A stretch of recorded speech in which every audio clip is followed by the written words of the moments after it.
زعلت على كابتن محمد ابو تريكه بعد اعتزالي.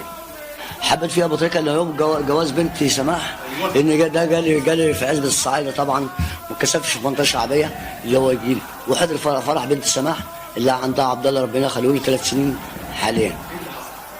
الدنيا اول ما دخل ابو تريكه طبعا كانوا جايبينه في توك توك، مش هقول لك في العربيه بتاعته، ركنوا العربيه بتاعته بره على الشارع العمومي ودخل بتوك توك.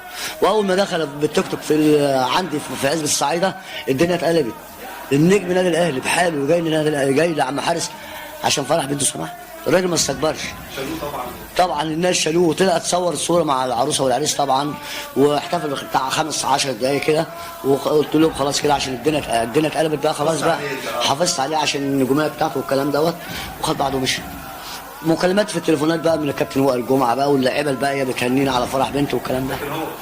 لكن هو ابو تريكه اللي جه، لكن اللاعيبه الثانيه تابعتني بالتليفونات، لكن ابو تريكه اللي جاي. انا وهو كنا بنفتح نادي الصبح الساعه 9، اما كان التمرين بيبقى الساعه 9 الصبح، كنا بنفتح النادي الساعه 5 الا ربع الصبح على اقل حاجه، بنجيب له فطار والكلام ده. بيقعد معاه يعني اكتر من هو ممكن يقعد معاه في بيته. يقعد معانا في وقت يعني ممكن بعد التمرين يجي يقول لك ايه، انا جايب لكم وجبه اكل سمك من وادي النيل، كنا بيلمنا كلنا اسره واحده وبنقعد ناكل مع بعض. ما كانش بيفرقنا، كان بيحب يجمع، كان بيجمع اللعيبه.